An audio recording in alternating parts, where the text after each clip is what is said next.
And welcome, Hoosier fans, to this week's edition of Assembly Call Radio, where each week we discuss the most urgent topics in the world of Indiana basketball. This is our 160th edition of Assembly Call Radio, and it is our 599th episode overall of the Assembly Call, recorded on the evening of Thursday, March 12th, 2020, in place of what was supposed to be the post-game show for Indiana's second-round Big Ten tournament matchup against Penn State, but obviously that game no longer being played.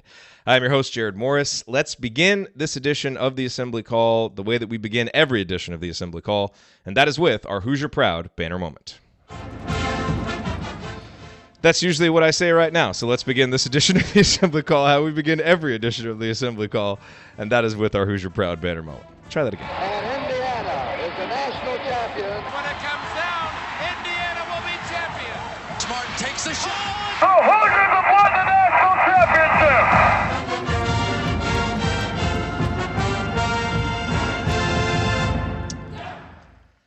How ironic it is, leading with a segment called the, quote, banner moment on a day when all teams with a legitimate or even long-shot hope at making the NCAA tournament saw their dreams end with a single tweet from the NCAA. March Madness has been canceled.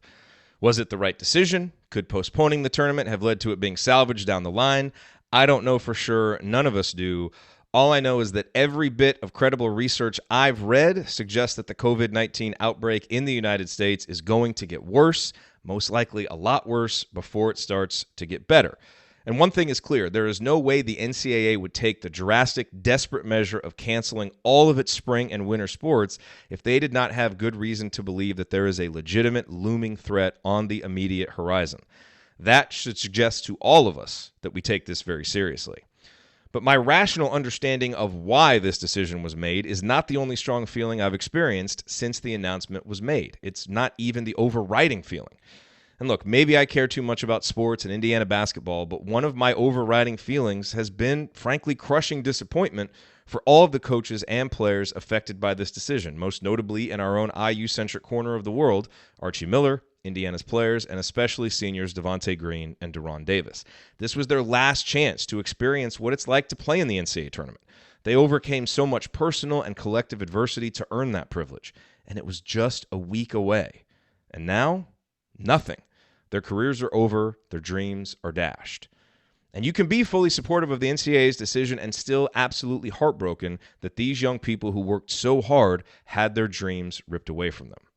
But through the heartbreak, I did see a brief glimmer of light that gave me hope for Indiana's future. And, isn't that what the banner moment is all about, even in its most ironic and even inappropriate moments?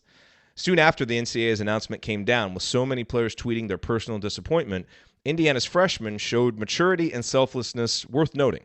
Trace Jackson Davis tweeted, quote, "I'm sick, not just for myself, but for the seniors on the team who worked so hard for this. They deserve more." Armand Franklin tweeted, quote, "To my guys, Devonte and De'Ron, thank you." These were small gestures that I thought said a lot about these two young men as people. In a difficult moment that affected them personally, they were focused on someone else. There's a lesson for all of us to take from that, and there is a positive to take from it for the future of Indiana basketball. The way that you hang banners is to have teams that are more concerned with we than me. Indiana had a team like that this season, which is why the NCAA tournament drought was on the cusp of being broken despite a flawed roster. And with Trace and Armand around to help lead this team next season, it seems likely that such an ethos will permeate Cook Hall and Assembly Hall yet again. I wish things had been better for Devonte, De'Ron, and the entire team. I wish we were all going to get our March Madness. Most of all, I wish so many at-risk individuals, small businesses, and people in need were not going to experience so much strife and so much hardship over the next few months. Basketball seems insignificant right now. But at least as fans, we know that whenever things resume again, we have some young people on our team to cheer for whose attitudes and empathy are worth our appreciation. All right, now let me introduce my esteemed co-host for this week's show. Ryan Phillips is off tonight, traveling back to San Diego from New York. So obviously we wish him a safe and successful trip back home. It's been a rough week. It has been a very rough week, Ryan, so we hope that you are sleeping in your bed tonight safely at home. But here with me are two bracketologists who are desperately hoping, that the NCAA at least decides to announce the NCAA tournament field so that their Sesame Streeting over the past 6 weeks does not all go for naught. To my left, You'll have fun. The Hoosiers make the tourney again. Fun. The Hoosiers make the tourney. Fun. The Hoosiers make the tourney. it is Andy Bottoms. Andy, Fun. what is your Bottoms line on the crazy last week in college basketball? Just the crazy last 24 hours. Yeah, I mean, I really feel like the last maybe 2 days are the equivalent of a week, given how quickly things escalated over the course of time. I thought what you said was more eloquent than what I was going to say, but kind of what I've been thinking about with all of this. You know, we've got here in Ohio, the governor is basically, mandating that schools shut down for 3 weeks and some of those things. And it, I think about my own kids and things that they have going on that aren't going to happen. And then you turn to guys like Devonte and De'Ron, who have had up and down careers, certainly have brought out different feelings in fans over the course of time. But I think everybody in unison would and does feel heartbroken for those guys that were on the doorstep of reaching what they had. All the talk about, that they didn't want to be the class that hadn't gone to the NCAA tournament and all those kinds of things. And it was all right there in front of them. I think, might as well say this now. I mean, they were a lock for sure, right at this point. I think I do think they were in good position. Any of the brackets that were released today on Bracket Matrix would suggest the same. And those guys are right there, and there's just you don't get those moments back, unfortunately for those guys. And it doesn't mean that the reason for doing it is invalid, as you said. It's the right thing to do. Everything that you read in terms of how to slow the growth and expansion of things like this is to do exactly what all the major sports have done, to do what, so many have done to shut down these opportunities for people to get together and pass these things around. And so you totally understand the reasons for it and acknowledge that it was the right decision. But boy, it's tough to think about those guys who worked really hard for that. It's not a scenario where, some of these other teams, not that it hurts any less for them, but if you're, Michigan State, you've been there 3 years. Like, yeah, this is your senior year. This is some of those kinds of things. Like but you'd gotten that experience. And some of these small schools that had not gotten this experience in a long time, worked really hard for it. I know there was a guy on Hofstra, Gary Parrish, talked about on the CBS podcast where he talked to him after the semifinal game and was like, "What does it mean to you to be back in the finals?" And he broke down just to make the finals again after that year and how hard they had worked. So those are the people that you feel bad for. You don't necessarily feel worse for them than the people who are really struggling in the fight against the coronavirus and all those kinds of things. It's a different level. It's trivial when it all comes down to it. And while this will be an unforgettable time that we'll look back on at some point, doing the right thing now will go a long way toward making the future better. But it's just a completely weird time feeling. I know even last night after we got done with the show, it was like a weird show. We talked about that before we came on. You're just kind of bouncing all over the place. How do you balance talking about a basketball game against a team that was 7-24 with a pandemic and all those kinds of things? And so I think we bounced around a lot. And even when we got done, I kind of worked Fred on Hoiberg lying in a hospital bed. Yeah. I mean, so you get done and then I'm like trying to figure out like, well, what did that loss by Colorado mean to Washington State, and trying to like put a bracket together. And then I just felt like I just sat blankly on the couch and, did that and sent my stuff into Alex, and then just like sat there for another half hour, just trying to kind of process what was going on. So it's just it's a weird time. I don't know if there's any other way to say it. It's a disappointing end for Devonte and De'Ron. And like you said, I liked what those guys, came out and said. And I think the future of the IU basketball program, to kind of bring it back to why we're typically here, it is bright with guys like that in it, as you said. So, I don't know. As we said, like we can create a run sheet for this, but I don't know where this is going to go, and we'll kind of just see what happens tonight. Yep. All right, and to my right, He remembers the days when a movie cost $1. Heaven help you if you ever decide to pop your collar. Play hard, but remember, fake hustle is a crime. He's the coach and it's Tonsoni time. Delphi bracketology is not Mark Turgeon. one one of my favorite random drops that I've ever gotten from you, Coach. Coach, what's on your mind? That list has grown exponentially this season, though, I will say. Just a surreal, 36 hours. It's nothing like I've ever been witness to with the speed of the cancellations of fans and then the cancellations of the games and things coming down. Our governor has made some restrictions in sizes of meetings. And, from a coach's perspective, our high school games are still on, and I wonder why, but we had practice tonight, and it was just a weird feeling in practice tonight where, if we're going to go to win this thing, but it just pales in comparison to the safety of our citizens. So that was tough. And then I was in Banker's Life today with Delphi Bracketology. I had media availability, and I was on the front row right behind Michigan's bench, and watching them warm up in an empty Banker's Life was like nothing I've ever witnessed, other than maybe an AAU game in a big environment. My son played once at Banker's Life in an AAU. And it was amazing. The players were doing a really good job trying to self-motivate themselves to play, and they really want to play. And then when they were pulled off the court with about 18 minutes till tip-off, just to watch and see their faces and utter amazement, you hurt for the athletes. And then you got to go to the bigger picture. It is a sporting event. It is a health concern, and try to remember that. And then let's talk about the spring athletes. The women's basketball team had a great year, and they're not going to be able to compete in their championship. The baseball team, the season is 3 weeks old and is over, and the work that they put into it with their summer leagues and their fall ball, track and field, and all of those spring sports, from an athletic standpoint, which is our show, it was so fast. It was so fast and so abrupt that a lot of people are angry or, we're all disappointed. I've tried to take a step back, and it wears you out. I came home from practice tonight and just fell asleep and just tried to get away from all of that. When you're a sports person, it's very, very important, and we're all looking at about 2 months without our outlet, and that's, not nearly as important as the health issue. So, going to bring it back to basketball, 20-win season, likely to have been in the tournament, selected on Sunday.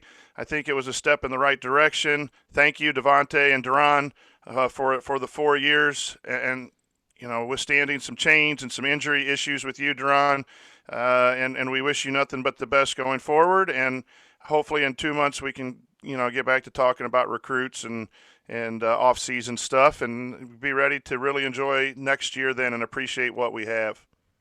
Absolutely. Well said, Coach. All right, so here's what we're going to talk about this week. We're going to talk about the craziness of today, some of the storylines surrounding that. Could there still be a selection show?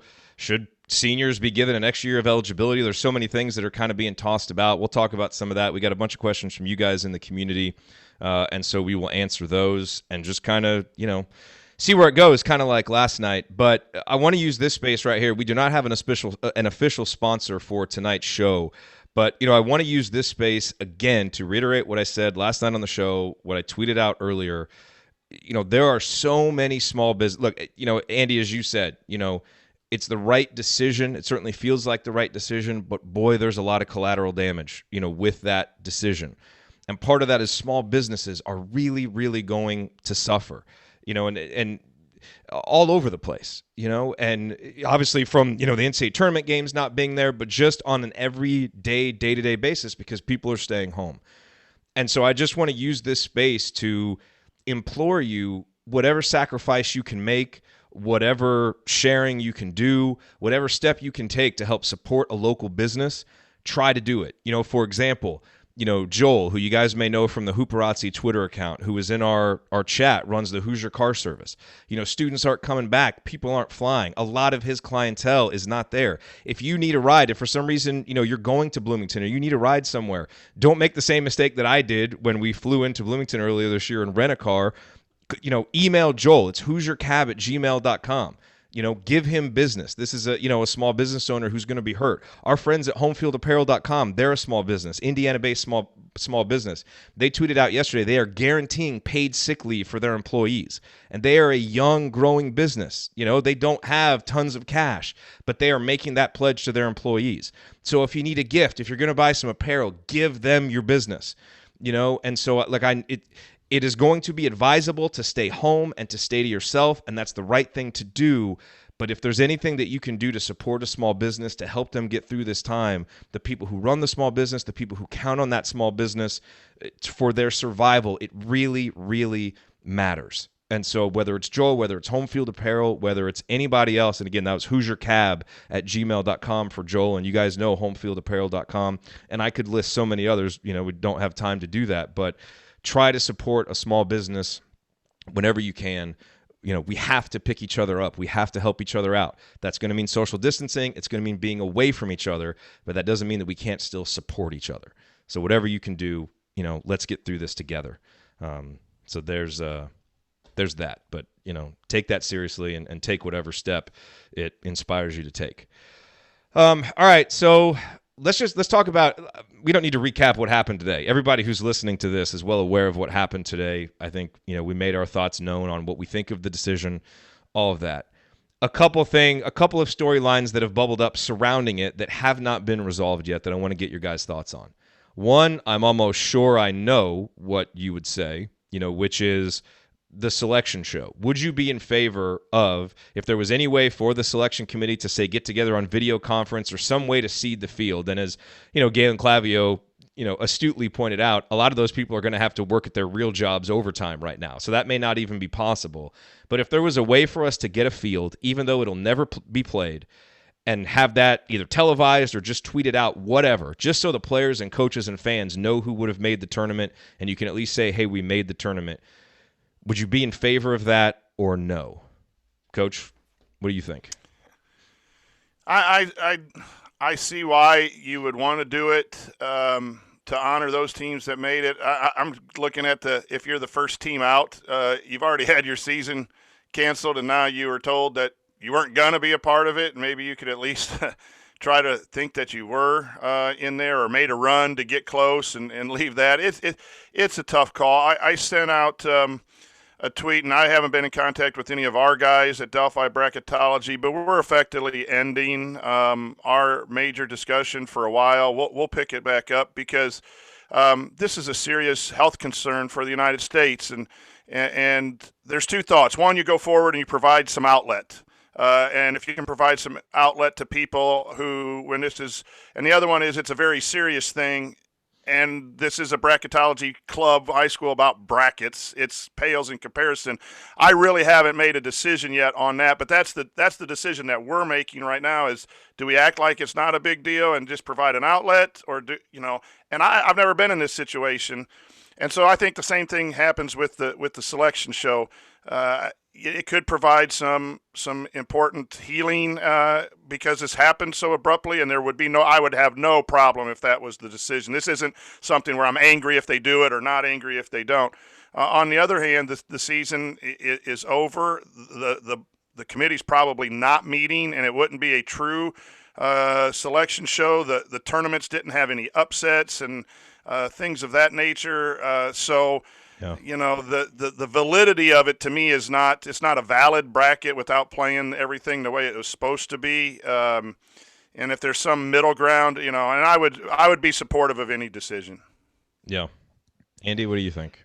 Yeah, I don't know. You've got this weird scenario where there's some teams that you'd be like, you want them to have that experience of being able to hear their name called, but you've got others where the conference tournament had barely even started, so you're just giving it to the team that was ranked first, and it's like, does that mean as much to them or not? And I don't know. Is it just a reminder at some point that you're not having the tournament or whatever else? I don't know. I mean, it would be fun. I would want enough notice that I could really go back, because I was going to do a lot of additional analysis to kind of figure out where they were. So I'm not sure that whatever I published in the or whatever I finished in the realm of 2 a.m. yesterday morning is what I want to be evaluated against, if you want to look at it that way. But no, I don't know. It just becomes difficult. I think some people have talked about, and I don't know that anybody's really said, how some of these networks are going to fill the airtime that they had for that, of like, do you do something where you at least air some, classic NCAA tournament games and use some things from that? Like, I would totally be in favor of that. I think that falls very much in the like distraction category. You're not really, nobody feels bad about not making it, or or oh, I made it, but I didn't get that opportunity. So it's a harsh reminder of that. Like, I would be completely in favor of that. I mean, we've got windows of time that everybody's looking for at various times. I now have to go to work next Thursday and Friday. That's, so I think it'd be cool to maybe do something like that. Or somebody talked about like a bracket of, classic conference tournament or classic tournament games or something like that, where you could go through and relive some of those memories. I think that would be a great distraction. Awesome. I don't know. Play them on all 4 different networks, have the guys in the studio reacting to them like they're live. Oh my God, Bryce Drew just made a shot. Oh my God, Harold Arsenault is going off, like it would be incredible. That's a great idea. I forget where somebody on Twitter kind of talked about some variation of that. Like, I think that would be cool. And I think that would fall in the kind of a needed distraction for people, and maybe scratch the itch a little bit for people who were really looking forward to that. Relive some positive moment. Now, on the end of every positive moment is one that maybe would be negative for another fan base, but just, I don't know, something like that might be cool, more so to me than the selection show of something that would never really play out. But yeah, it needs some way to celebrate what everybody's kind of been waiting on and things like that. So. Yeah, it's a really interesting idea. And Coach, I think you're right. I get excited every time someone brings up like, hey, let's get a bracket and do the selection show. But you're right. Like it would be incomplete. And would it be valid? Would it be legitimate? What do we do with this? Like, are we counting this as official? Is it just for fun? So it might cause more issues actually than it would solve. So I understand that. Now let me ask you this. And actually, no, we're going to talk about this at the top of the next segment because we've already gone long enough. So we will. Here, moving forward on the assembly call, let's talk about the topic of potentially granting seniors from this year an extra year of eligibility, because a lot of prominent media voices have actually been talking about that. We will give our thoughts on that and start answering all of your questions next on the assembly call. Stick with us.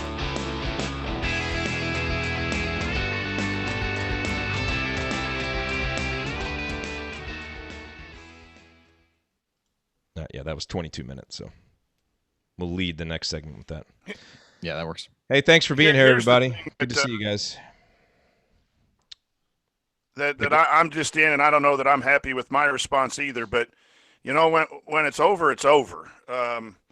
It's a tough decision. It might be the right decision, but it's over. And I find myself grasping for pieces to hold on to. Like I did at one point want the bracket revealed, so that all our hard work at Delphi was, But it also provides me an opportunity now to go to those guys and have a meeting and talk about handling adversity and controlling your controllables. And so there's some other things in a struggle like this.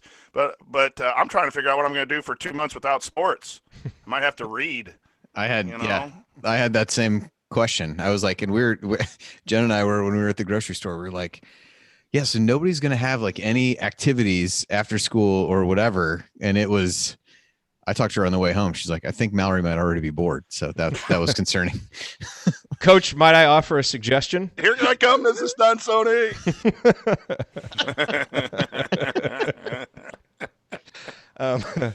By the way, so Brian brought up an interesting... I have so many comments, but Brian, but I'm not going to say them on here. Brian, I'll put it in the chat. Brian Toohey brought up an interesting point, and Coach, you had this idea. We exchanged text messages about this. He said, how about next Thursday we review an old tourney game here, something on YouTube that everyone can watch beforehand. So we're going to try and do something like this, where basically we take some old IU tournament games from Galen Clavio's YouTube feed, and maybe like one way to do it would be to pick a specific time where everybody can go watch it, and then we can do a halftime report, and then we can come on and do a post-game show like it was live, which would be fun. I mean, I was already kind of budgeting to, have some nights for the NCAA tournament. So we have to figure out scheduling and how many we could do. But I thought it would be cool to do like, okay, a memorable first-round game, a memorable second-round game, and then all the way up through when and then we'll do the 87 championship game for the final one, which would be awesome. So I think we'll do something like that. I just don't know to what extent and when, but obviously we'll communicate that. But I think something like that would be really fun. Yeah, I think, I mean, maybe not even try. I know we've talked about this before with trying to have like live tweet an old game or something like that. Like that might be difficult for some people to be able to all watch at the same time, but it's more like Titus and Tate did that with a few like classic games where it was almost like you got a homework assignment between now and next week, like watch this game and then we'll talk about it or whatever. So yeah, maybe but it would be kind of fun though, like for the people who could do it to like be live tweeting it together, and like get a little hashtag going so it would start trending. Like why are these people watching the 2002 Indiana Duke game again, or whatever games we chose? I don't know if you saw, but it looked like Connor or somebody at home field was watching that game. I forget what they had a few tweets about it. I got to get one of them was really good. I want to do it the justice that it deserves here. I think they might actually be doing what you're describing right now. And, are they?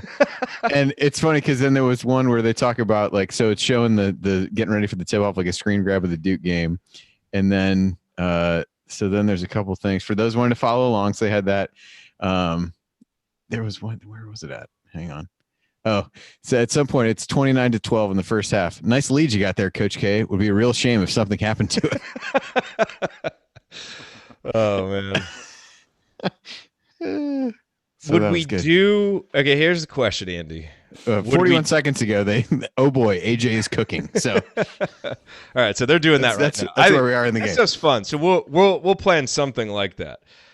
As soon as we started sending those text messages flying back and forth, my thought was, all right, do we do 1993 Elite Eight loss to Kansas? No, because that is. Like there's such an emotional attachment to that game, although it's very negative. Like it could be an interesting show, but I feel like it's such a downer. It probably would be a bad one to do. Yeah.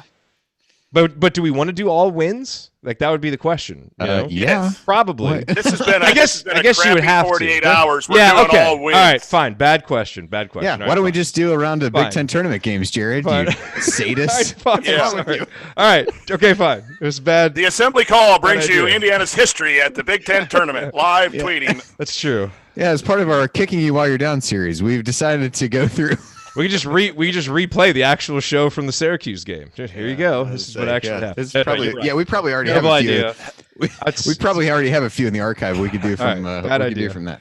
Bad idea. Okay. Yeah, I think it's a good idea. I was unanimously shot down. Thank you, everybody. I appreciate that. You're right. I get it.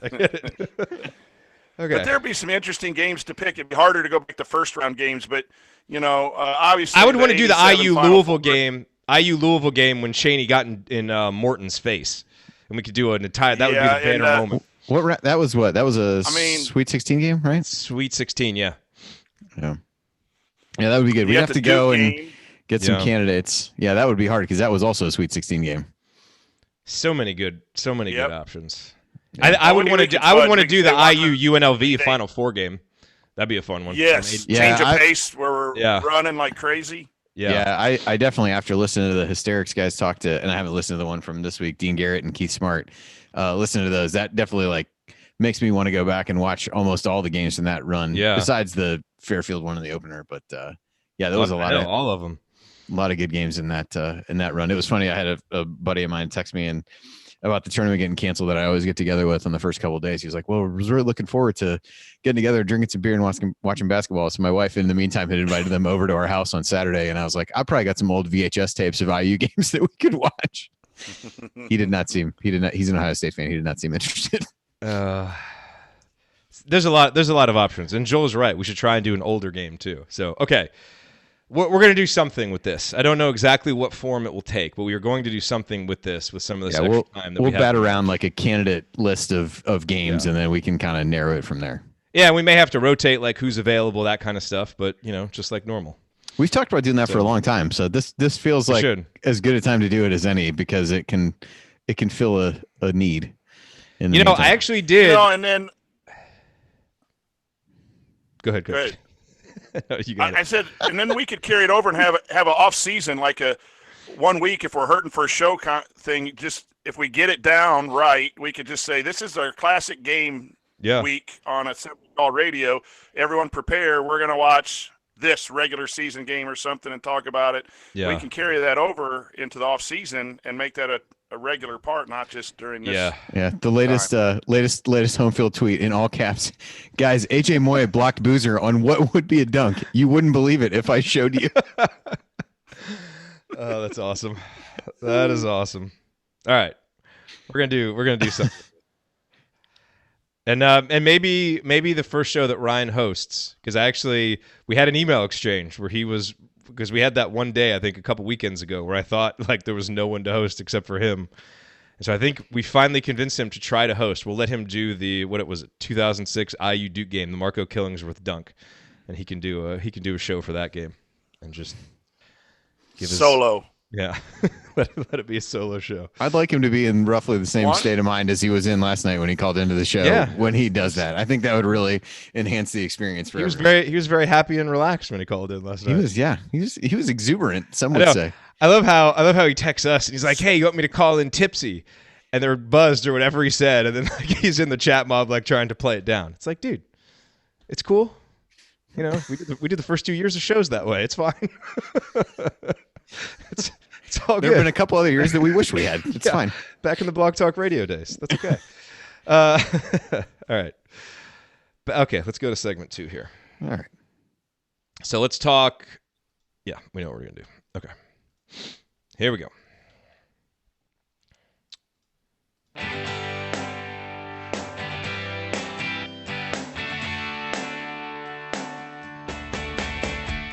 Hi, this is James Blackman Jr. I never miss an open three, and I never miss an episode of the Assembly Call. Join Jerod, Andy, Ryan, and Coach after every IU basketball game. Go Hoosiers. Thank you, James. Welcome back to the Assembly Call. You can find all of our content at our website, assemblycall.com. And if you ever want to join the chat mob during our unedited live broadcasts, chat mobbers, or watch those replays and see all the between segment banner, then check out our YouTube channel, youtube.com/assemblycall.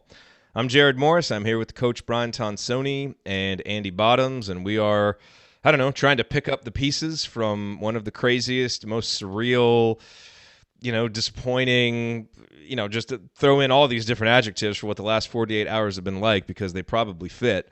Let's talk about, guys, one of these storylines that has kind of picked up steam in the aftermath of the NCAA canceling the NCAA tournament. I saw Gino Auriemma talked about this and gave it his endorsement. I saw many other, respected media members throwing this idea out there, which is, should seniors be given a fifth year or an additional year of eligibility if they want it? I think when you hear this, it sounds great. It sounds fair. It sounds just. It sounds like exactly the thing that should be done. But then I think the minute that you start like pulling the string and trying to figure out the logistics of it, it becomes real complicated real fast. And it's like, all right, this is probably the best way to do right by these guys, but is it legitimately feasible? And maybe you disagree that it would even be the right thing to do, but it becomes really hard to actually see how they would do it in practice, Andy. What was your reaction when you saw this storyline start to pop up? That would take the grad transfer market to a completely new level, I feel like, if that was to come to fruition. I think everybody's hearts are in the right place who's trying to do that. I do think it becomes a lot of questions around, you've recruited new guys in to take people's places. How does that work? Do you get extra scholarships to carry in the meantime if you've already filled those up? What are the academic requirements at that point? Do they have to enroll in grad school to be eligible and do whatever? Does it lead to, all kidding aside, a rash of grad transfers and stuff like that? I mean, I think there's a lot of things you have to figure out. Now, it doesn't mean that in the interim you wouldn't be able to do that. You've got time to figure out some of those things. So I just think there's a lot more to it than it probably can be made to seem when you start getting into those kinds of questions and figuring out what that is. So that would be the only thing that I think there's a lot of fine print you'd have to figure out in terms of how you'd administer it and what the requirements were of the player at that point, and how much do you allow scholarship rules to be bent and different things like that. Yeah. What do you think, Coach? Initially, I'm not. Everyone had a full season, and some of the senior seasons were already over if teams weren't making the NIT or the NCAA or were knocked out of the tournament. someone in the chat said only give it to someone, the teams who make the tournament. These are all viable options. And again, I will say that everyone is trying to make the best of a horrible situation, and I actually applaud that. So discussing this is an excellent idea. I'm just lean against it a little bit, just from, like you said, how are you going to do it? How are you going to monitor it? And I think when you bring in a new group of guys, it's time for a new group of guys. And now there's some issues with it beyond the fairness. I think to argue about being fair and someone missed their tournament, I think is absolutely correct. And I get that. But I do think the logistics are a huge issue. Now, I will say that I think it's more of a spring sport issue than it is a winter sport issue. When you have a senior baseball player who's expecting to play through, the 1st of June into their Big Ten tournament, and they're told in March that their season is effectively over and their senior eligibility, I think it's more for spring sports where that makes a lot of sense to me, because for appropriate reasons, the senior season was taken away. I think that makes a lot more sense to me than the winter sports. Yeah.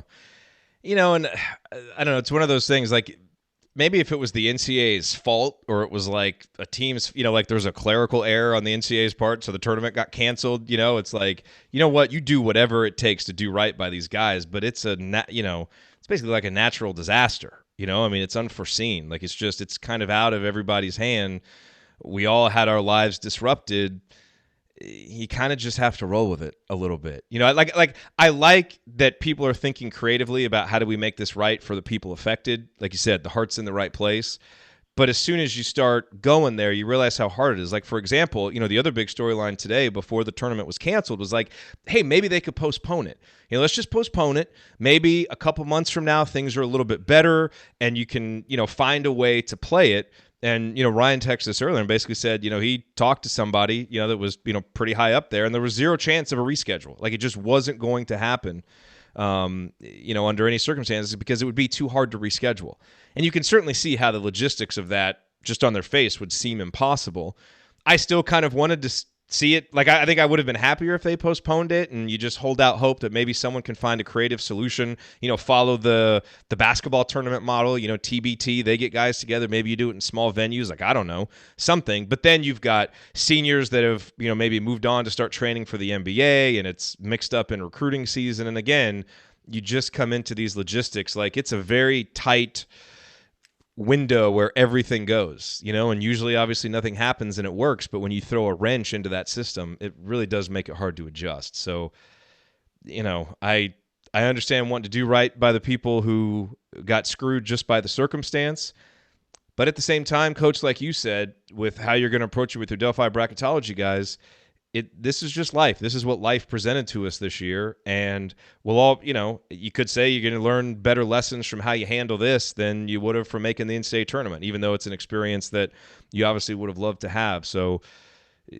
certainly feeling sympathy for those guys for not having that, totally legitimate, but there's probably only so far that we can go to try and quote unquote make it right. Sometimes you just have to move to the next thing. Yeah. And life's not fair. You don't always get a redo, or you don't always get a voucher for the next flight. Sometimes things just get canceled, and it's not fair. It's not fun to go through, but it is part of life. And I think we're just at this with athletics right now. Yeah. Plus, you also would have to count on the NCAA to administer it in some kind of consistent manner, which is probably a question mark. A little problematic. Potentially problematic. Okay. Potentially. So we got some questions here. Let's hit a few of these questions. So we'll start with this one from IU Artifacts, who said, if there's no tournament this year, this was obviously submitted before the announcement was made, what is the first past tournament game that you will be rewatching to satisfy your hoops appetite? One in which IU is playing and one not involving IU. So by the way, for those of you, if you listen on the radio, if you didn't listen to the YouTube version, between segments, we basically spent about 15 minutes talking about an idea that we had about possibly doing some rewatches of old IU games, tournament games, and then doing post-game shows. Stay tuned for details about that. But this question kind of falls in line with that discussion. What jumps out to you, Andy, as like if you had to pick one one tournament game that IU is playing in and one that doesn't involve IU, what would you pick? There's a lot of options, so it's hard to do on the spot. There are a lot of options. I mean, I had said, I think when we did our live event at Switchyard, one of the questions I got asked was like, what one of your first like more vivid IU memories was, and the '87 championship game like stood out to me. I still remember getting picked up and like hugged by my dad when Smart Shot went in and stuff like that. So I guess I would go that one perhaps for, I mean, obviously it's national championship, but also for just other nostalgic purposes for that. To me, it would probably be between that one and the Duke game. Yeah. What about non-IU game? Do any of those stick out enough? Boy, I don't know. I struggle. I feel like I've got on my mind that Illinois-Arizona game, but I think that's because Titus and Tate like went back and like did that one. So I've heard somebody talk about it more recently. The Villanova Carolina game that ended with the last second shot was like a well played game that we got there. I mean, even last year's was exciting. I don't know. I'd probably have to think more about that one. That I think Ohio State Xavier, that was a really good one. Like Gus Johnson's head was going to explode at various points. Yes. And like Ron Lewis did something, and I thought Gus Johnson might die. Yeah. So there, I don't know that I would probably end up picking more recent ones for that, just because they're more fresh in my mind. Coach, which two jump out to you? Yeah. First of all, remember this, Jerod. In the next couple of weeks, when people are missing the NCAA, this could be a real quick show segment, a big show segment for us to really go back and think. And thank you for this question, because what I'm going to do in missing basketball, I'm going to spend a lot of time looking at the old tournaments and say, I wonder how this game looked, or there's a tight game. I forgot about this game. So now I'm going to spend some of my time where I thought I might be chasing Mrs. Tonsonian, actually looking up some bracket stuff. So that's an excellent question. Obviously, the 1987 championship game comes to mind real quick. But the UNLV game is nice too. The Final Four, that whole run was kind of nice. When Indiana beat LSU, it was not looking very good for a while. And the comeback, I'd kind of like to refresh my memory on that. A non-IU game, go back to 1985 Villanova. Was it Villanova, Georgetown? Yep. Yeah, when they shot 75%, and Raleigh Massimino, good Italian, coached Villanova when they were, the underdogs, not the Villanova that everyone knows now, into that 1985 championship game would be one that first came to my mind. Yeah, I think for me, I would probably, if for an IU one, I think the first one that I would want to go back and watch is the 1993 Sweet 16 against Louisville, because we played really well that game. You've got the great moment with Calvert Chaney getting in Dwayne Morton's face. That was I still remember watching that game as a kid and just being so hyped up for that game. That was obviously the last game that team won, sadly. So that would obviously be one. And I think for the non-IU one, I would probably go with a game from Virginia's run last year, so I could rewatch that great team, see Ty Jerome play. I might go with the Virginia-Purdue game, actually, because it was a phenomenal game, and it was another great reminder that Purdue just isn't going to make the Final Four. You can watch the whole thing knowing they're going to lose. So you get to watch Indiana win, you get to watch Purdue lose, and one of my favorite non-Indiana teams of the past couple decades, last year's Virginia team, get to watch them, and it was a great game. So that's the first one that comes to mind. But actually, the first one that came to mind, Andy, was Villanova, North Carolina, but then the Virginia one came after that. So those would be the two that I would pick. But you're right, Coach. That could be an entire show. I mean, one of the other ones a lot of people would say was the Duke Kentucky game when Leitner hit the shot. But it requires you to find some joy in Duke winning. But that was a really good game. It was a book that I think Gene Wojciechowski wrote about that some years ago. So if anybody has reading, they time to read. It was a decent book. I read it a while back. How about going back watching Indiana State, Michigan State? In 1970. Hey, that's a good one. I thought of that one too. Yeah, that's a real good one. And someone else, this is all chat mob. This isn't me, but all chat mob. The NC State game with the dunk at the end for the national championship. That would be a good one. And a non-tournament game, I don't know if it's on YouTube. I'm going to go look after the show, is when UCLA got their 88 game winning streak snapped at Notre Dame. Yeah. That would be a game to watch from the start with my good old buddy Bill Walton. Rode a bike to the game in South Bend. And Jen has. This is good. This is good to think about. It really is. In a downtime where I've been beaten up, and it brought that question has brought some joy. So who was that, Jerod? Chris, IU Artifacts. Yeah. Go figure. That dude. Now I'll tell you what. That dude gives more to other people, and that's what's good about this show. And Jerod, you have drawn people who give to others, and you mentioned that in the banner moment. There's no one better than Chris Williams, who didn't know me from Adam, and has just welcomed me into his group of friends down there from afar. So thanks, Chris. You kind of put a little spark in the old man's.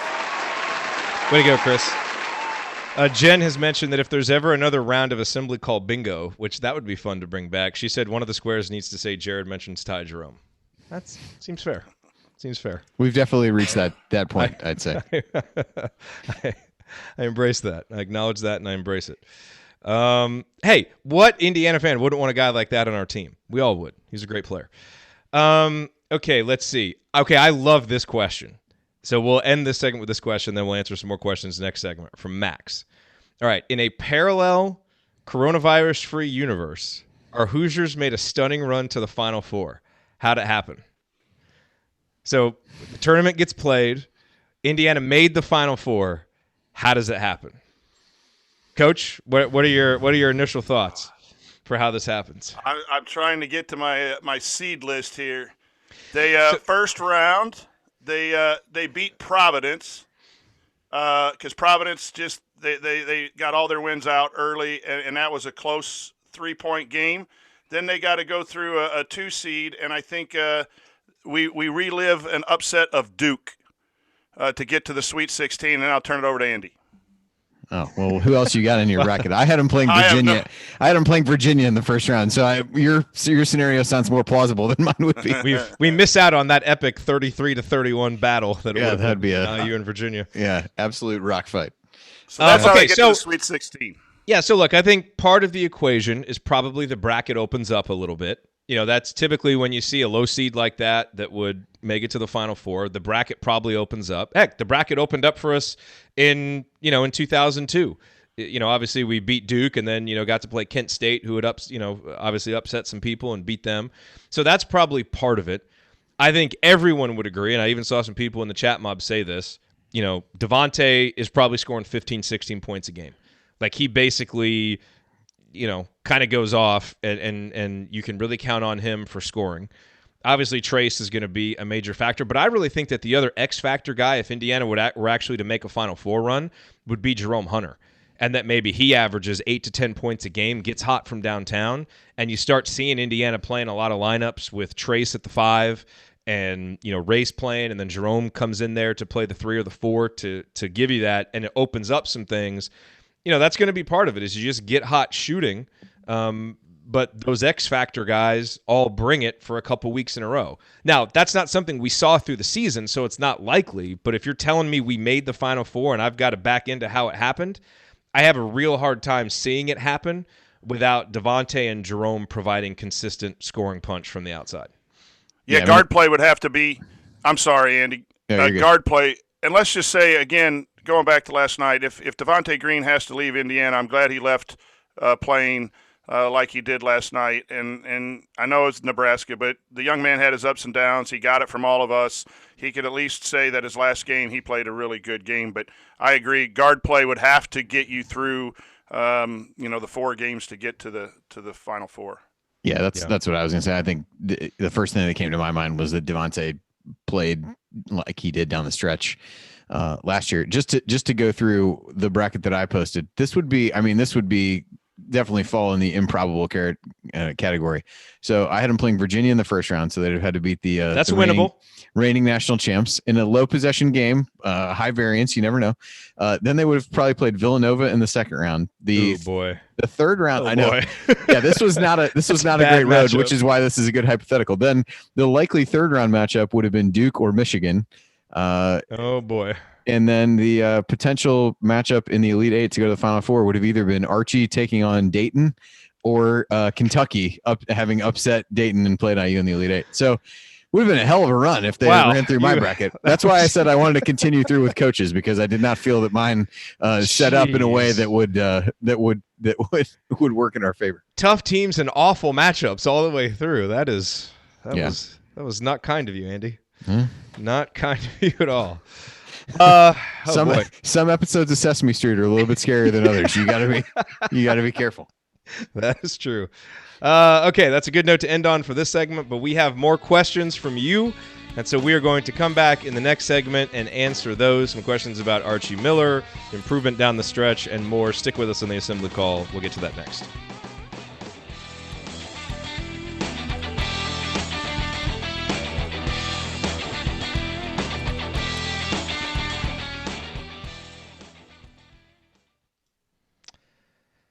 Okay.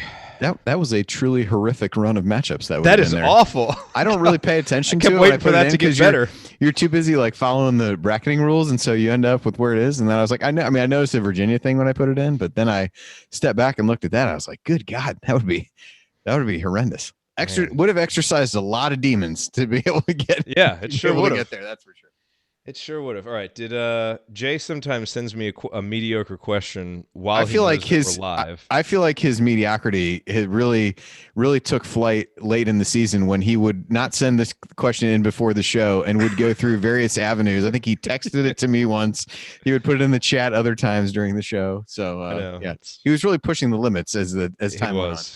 He was. It's very much a Ryan Phillips move that he made. I totally had a plan for you to get another drop, Jerod, but the moment is just too serious last night or tonight. But I was going to reenact some Cookie Monster. C is for cookie action. But I didn't know that. I didn't think it was quite time. I know. It's always difficult in times like these to kind of know, like, when should you be serious? When should you joke? You know, I don't know. I never know what the right answers are. And sometimes normalcy is the best answer, but what I witnessed in the last 48 hours, I don't know how to be normal, what is right now, you know? Yeah, I don't know what normal is. I do not know. Okay, let's hop in here. Andy, how long are you going to keep that count logo as your Twitter avatar? I don't know. I feel like I've probably not very much longer. I don't know. I do not know, but I know it didn't have as long a run as I really thought it would over the rest of the week. Yeah, Richie has decided that I'm Elmo because you get me laughing and I turn red, which I guess is kind of true. All right, fine. I'll take that. I will take that. Okay, let's hit up some of these questions. We've got about 8 minutes for this segment. All right. So here we go. All right.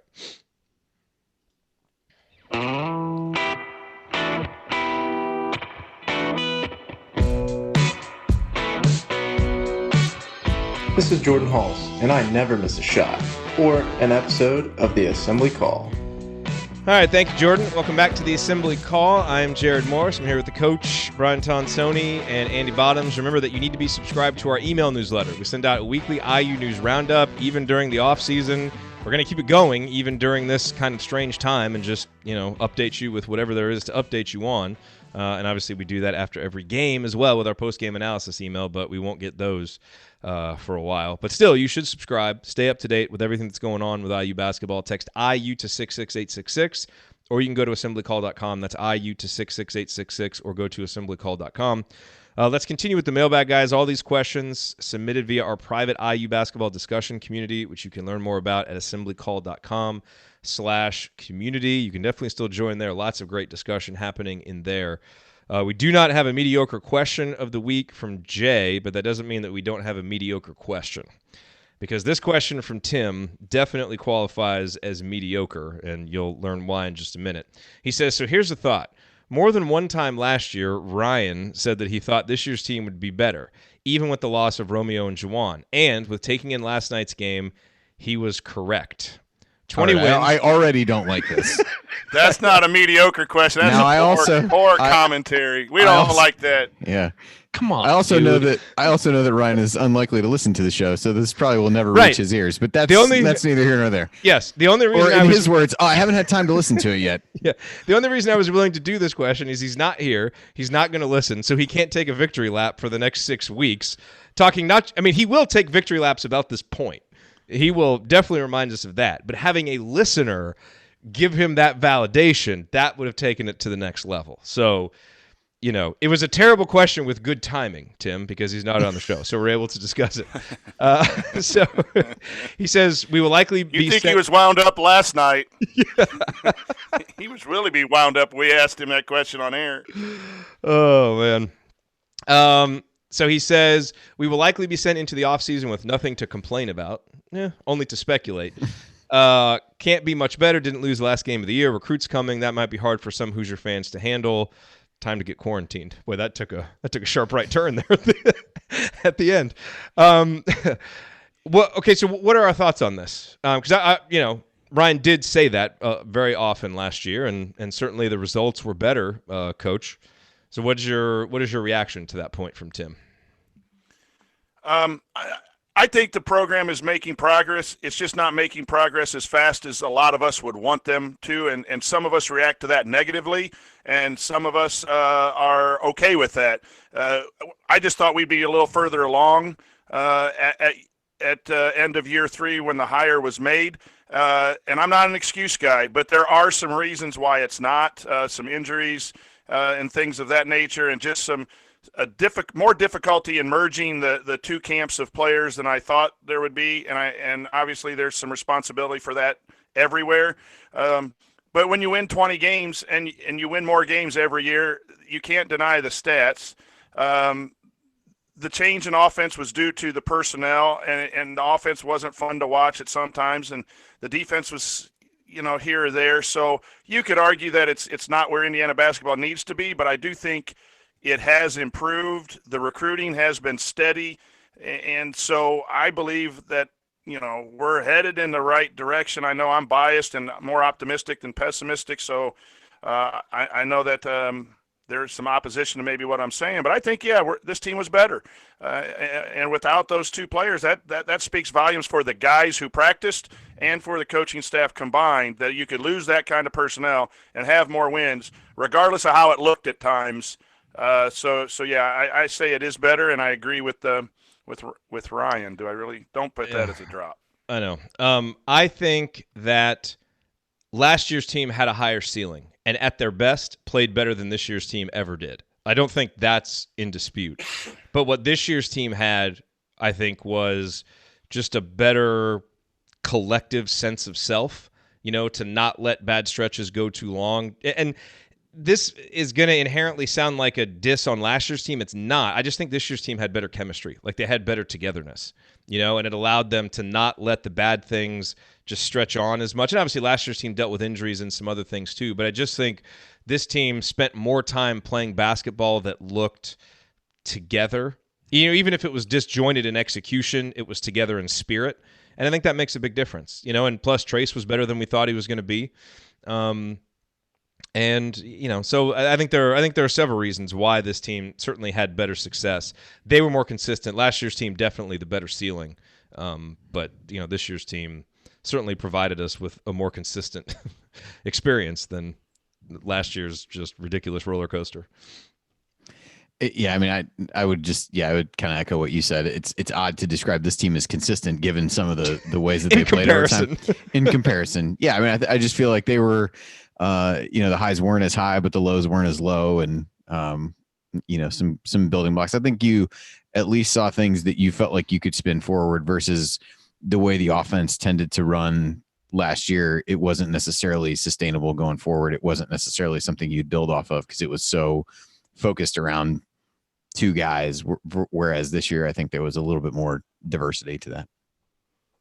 Time has proven me right on virtually everything. Shut up. Okay. We got a couple minutes left for this segment. Patrick, On the basketball side of things, my eye test showed IU's offense settling in and being better. Was I just seeing things? I think he was specifically referring to the Nebraska game, but we can kind of take this just for the last few games of the season, Andy. What did you see from the offense? I think you did see them make some adjustments. They started running an action where they would get the guards coming off of a curl at the elbow, and I thought they had some good success with that over the latter part of the season. During the stretches where they really were able to get the ball inside and force the ball inside, good things tended to happen out of that. And last night's game, for sure, you saw some better catch and shoot things going on, which was not always the case over the course of the year. But I do think it improved. I do think you saw them try to do some different things as the year evolved, which I don't think is an unreasonable expectation. I don't think it's some kind of badge of honor necessarily to say, hey, you installed some different stuff as the season went on. But I did think they were able to find ways to manufacture opportunities for guys to get going toward the basket when maybe that was challenging at other points earlier in the year. By the way, real quick, Michael said, I totally disagree that last year's team had a higher ceiling. How do you figure?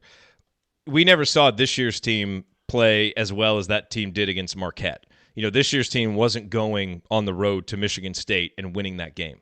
You had two really elite players in Romeo Langford and Juwan Morgan. And, I know sometimes it's easy to forget this, but, man, when you go back and count all the big plays Romeo had in big moments where we just needed someone to go get a bucket, we didn't have that guy this year. And so having those elite talents when it was clicking, when you had those two guys, and then when Devonte stepped up like he did in the Michigan State games, like you could beat better teams with last year's team. They just, they could also lose 12 out of 13 too. But like who at their peak played better, to me, it's kind of indisputable that it was last year's team. I'm open to listening to other arguments, but to me, that's a clear thing. And that's going to have to be the point that we will end on for this week's show, because we are out of time. But that's going to do it. If you want to see us do the show live, as always, you can join us at assemblycall.com on Thursday nights, even through the off-season, for the live broadcast of our Assembly Call radio recording. And don't forget to go to assemblycall.com or text IU to 66866 to join our free email newsletter. Special thanks to Bob Thompson for producing a lot of the music that you hear on the show, and thank you for listening. We'll talk to you again next Thursday night. Until then. Take it from me, Yogi Ferrell. Keep your elbows in and your eyes on the rim. And go Hoosiers. Wouldn't mind rewatching that 2016 win against Kentucky. That was a great game. OG Anunoby on Jamal Murray, Thomas Bryant with "This Is My House." Oh yeah, that was a great game. That was a great game. Did you guys have a response on that, on the ceiling question between last year and this year? No, I think when you have a Romeo Langford and a Juwan Morgan, you can do more things. But I also agree. I think this team played more together and got the most out of 11, or people on the roster at times, and different people stepped up. So I kind of agree with you on that. The offensive question, too, is since Michigan, when Indiana didn't look good at Purdue and at home against Wisconsin or whatever, it was shot making. And a lot of times those shots were in the lane. So, it wasn't like IU stretches of not getting the ball inside were a lot less the last 8 games of the year. So I do think the offense got better. And then in the chat room, there's a great question, too, about the roster next year. Are you going to see the two-post again? Or are you going to go to a more of a small lineup that is more what college ball is like with some of the wings coming in and things like that? It'll be interesting to see if this was a one-year deal because of the roster. I would have to think so. I mean, this year you had Trace, you had Joey, and you had De'Ron. And those are 3 of your more skilled offensive players. So if you want to get them on the court a lot, you're going to play 2 at once. Next year, De'Ron's going to be gone.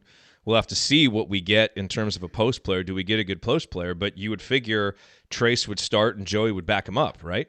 I mean, that seems like the most likely thing. And then Race probably slides into, to a starting role. Obviously Justin Smith, could still be there to do that. So you'll have to see some of those things. But I don't really see a path to where you're playing. I mean, maybe Archie keeps starting them because, maybe he just really likes that starting lineup, but I can't imagine that they would play together as much. But you would put Smith at the 4, backed up by Race at the 4, and you could have Jerome and some of those freshman wings backing up the 3, and you have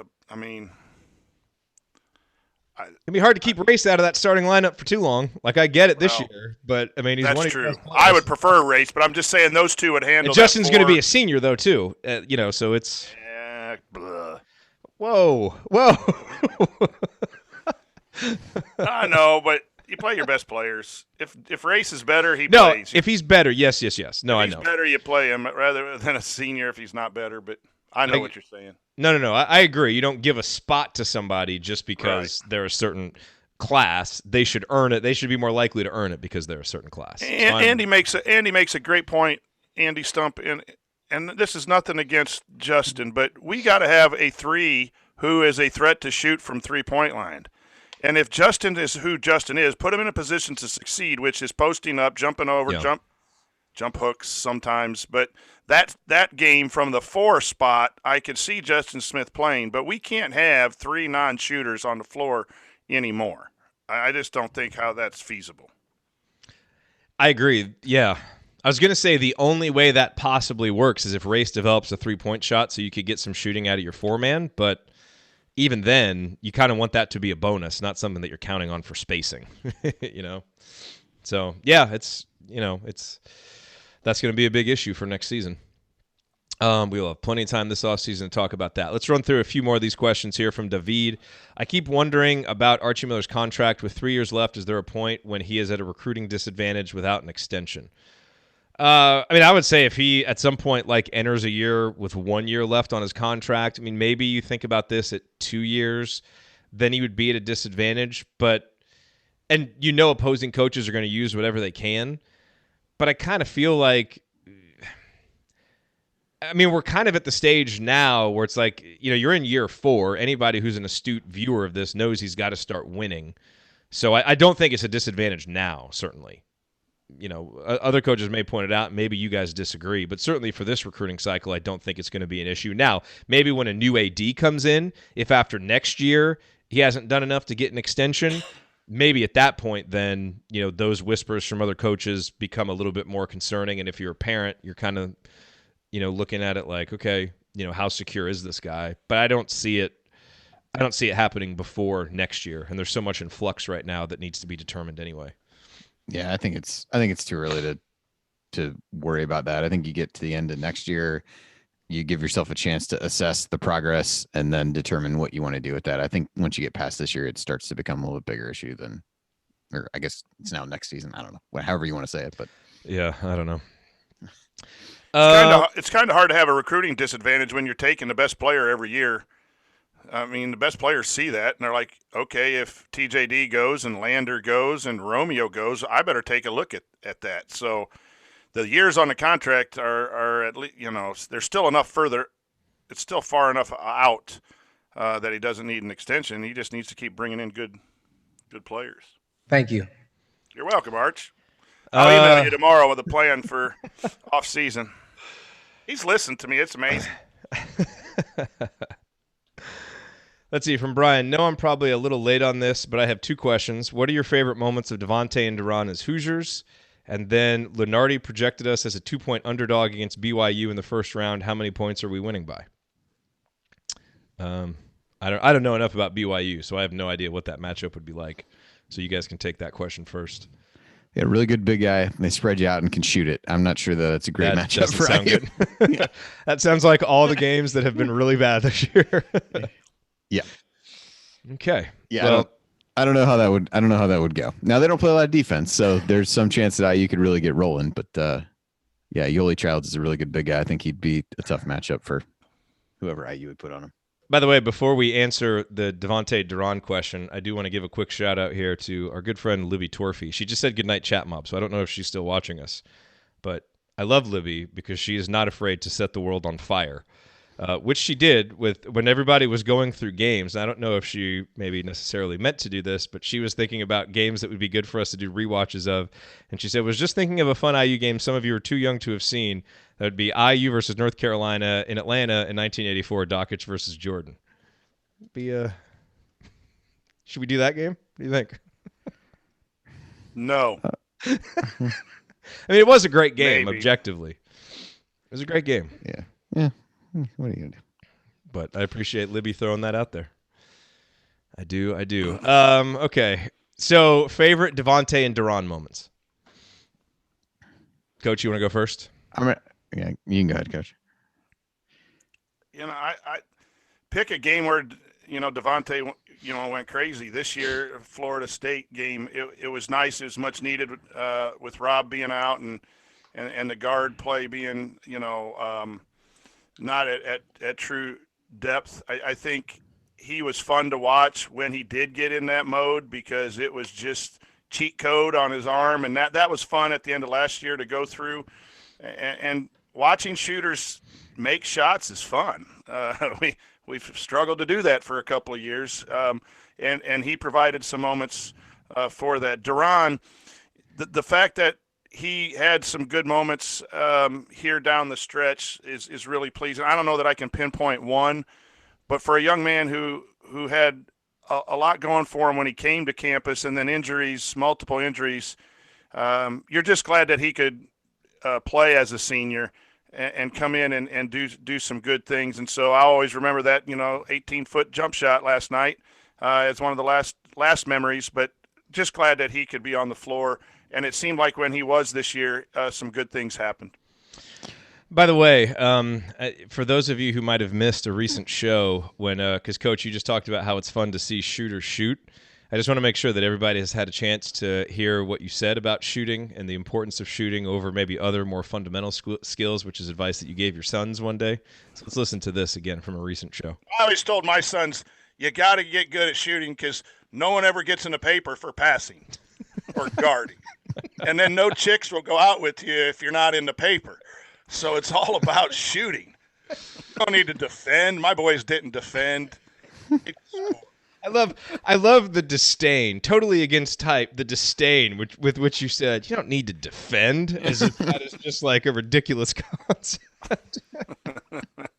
So it's all about shooting. That's fun. It's good stuff. Andy, your favorite Devonte and De'Ron moments? I would say Devonte would either be the Florida State game or like the Iowa game this year when he just went nuclear in a really short period of time.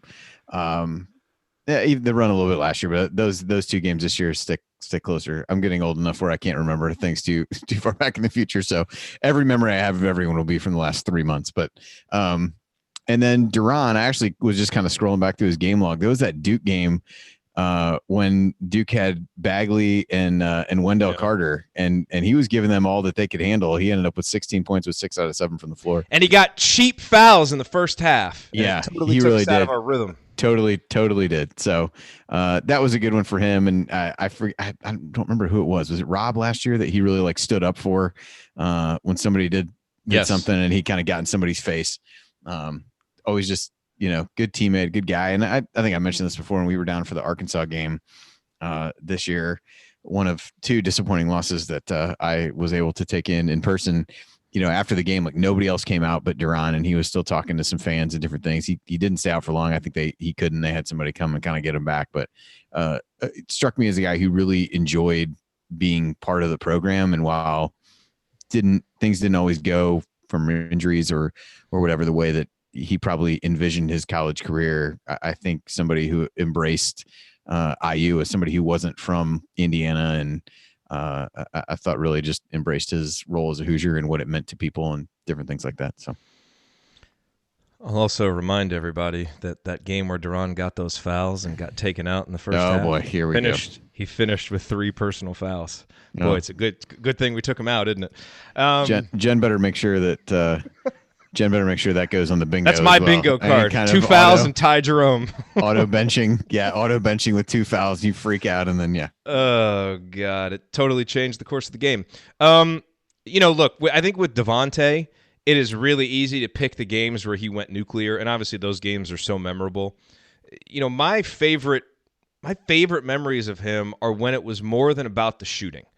I think about the 2 Michigan State games last year when he obviously made some big threes, and those were huge, but had 3 or 4 assists, I think, in each game, had steals, and was really impactful on both ends. And I know that there's probably some recency bias involved here, but I have to tell you, I think one of my lasting memories of him is going to be getting the banner moment in his last game. I mean, I really do think that the 3 minutes that he played from the under 4-minute timeout to the ridiculous 35-foot heat check 3 that he put up, in between there, I thought it was the best he had played on both ends. I mean, Indiana scored 9 straight points. He scored 5 points. He had 2 assists. They were great passes. He passed up opportunities to force shots to find his teammates. It was great defense. Like, that was the glimpse of the player that I think we all knew that he could be in spurts and he could just never unlock on a consistent basis.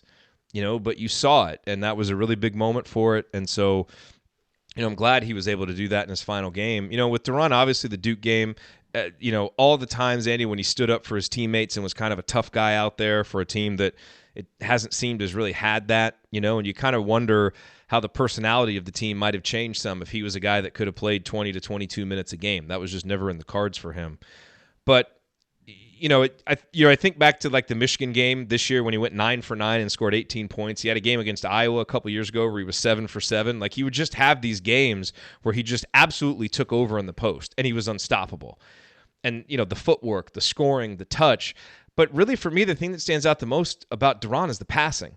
He had a stretch last year, 2 straight games. I think it was the Iowa game and the Michigan State game, where he had the win at Michigan State. He had 4 assists, 12 points in that game, but then he had 7 assists against Iowa.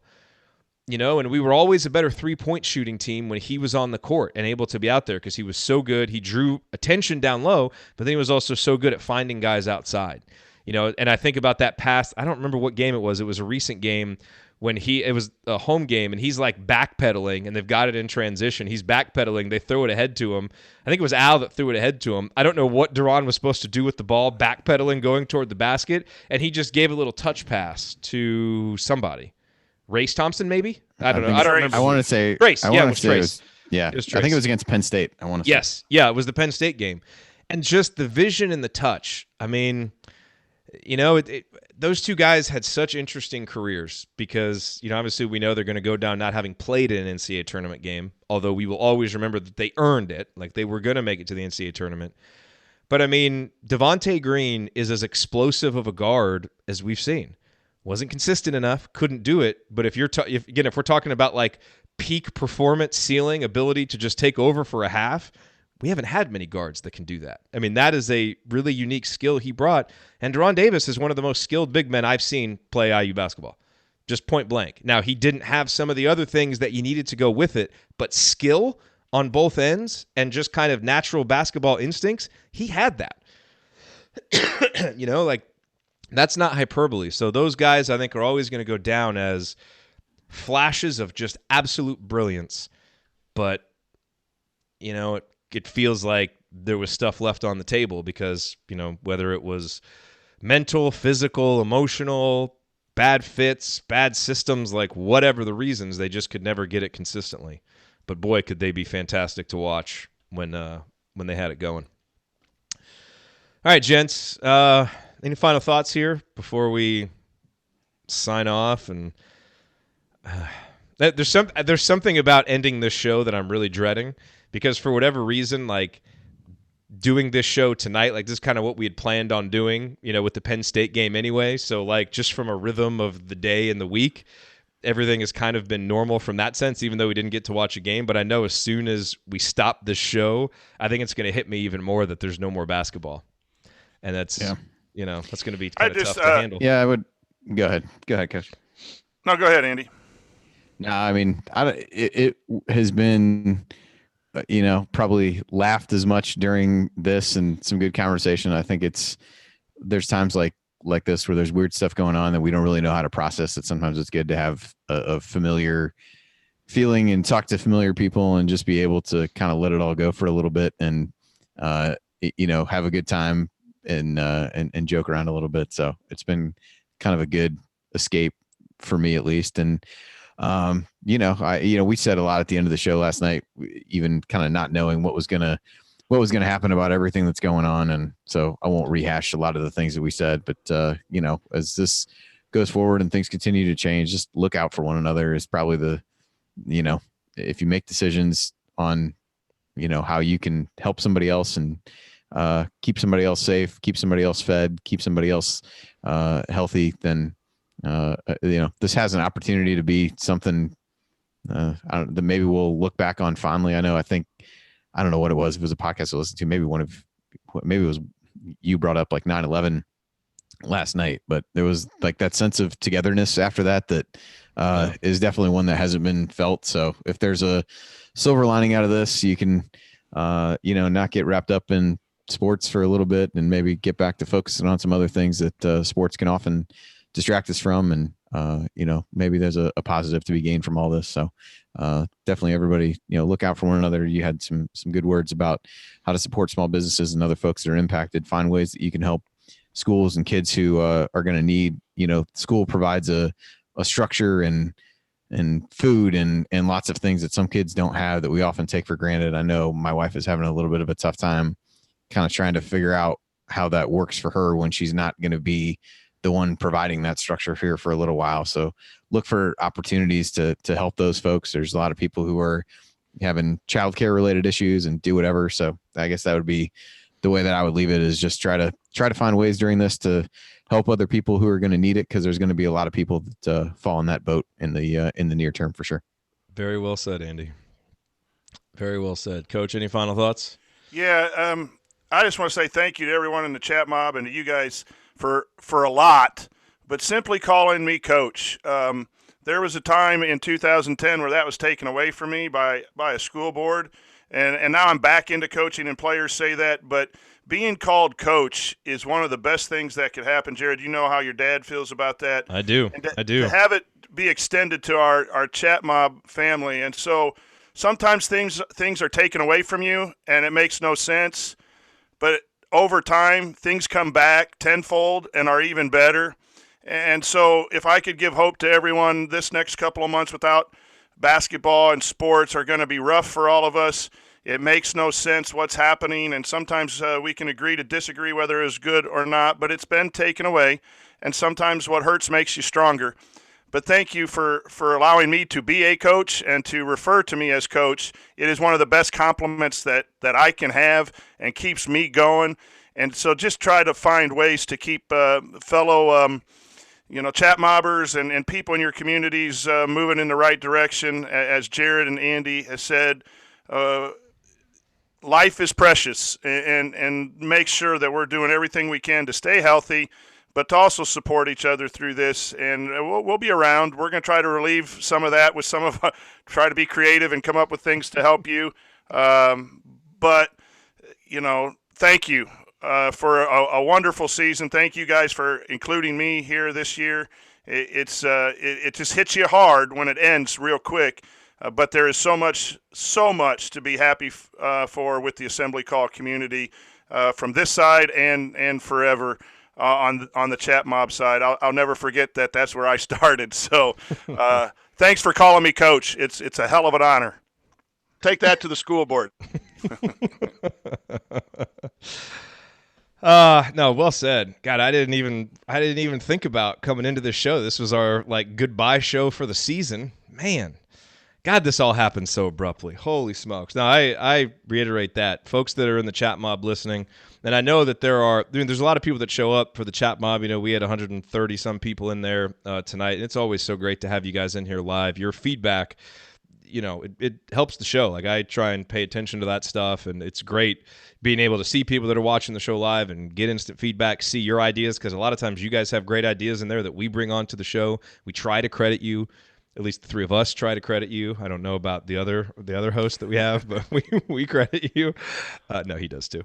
But to all the folks that listen on the podcast too, because we know there's a lot more of you out there that listen on the podcast. Thank you guys just for listening, for the emails that you send, for the tweets that you send, and even if you've never sent anything, just for listening and helping this show and what we do be meaningful, and letting us be a part of your Indiana basketball experience. Because it's fun. We talk about it all the time. It's kind of silly talking about a basketball team, but we're here for something more than that, something deeper than that, for the community, for the togetherness of it. It's going to be kind of an isolating world sometimes, and certainly going to be more isolating in certain ways here over the next few months. But it's nice to be able to come on here and be amongst friends, and so thank you for that. And it's not really goodbye. We're going to be back here next week at the normally scheduled time, but it does always feel like a chapter of the show is closing when the season ends, and then you kind of move on to the next one. So this chapter closed, much earlier than we all thought, but we'll be back to start talking off-season stuff. Holy smokes. All right, be safe out there, everybody. Be safe, be smart, and try to find a way to help people. Help each other, like Andy said. We will talk to you guys next Thursday. I don't think we're going to do Banner Monday. I can't imagine that we'll do a Banner Monday since there's nothing really to talk about with Mike DeCourcy. So I don't know. Stay tuned to Twitter if we do end up doing a Banner Monday, but most likely we'll talk to you guys on Thursday. And if we decide to do one of those, rewatchables or whatever, game watches and shows, we'll put it out on Twitter and probably try and send an email to let you know when that's happening. So just stay tuned for that. All right. Talk to y'all soon.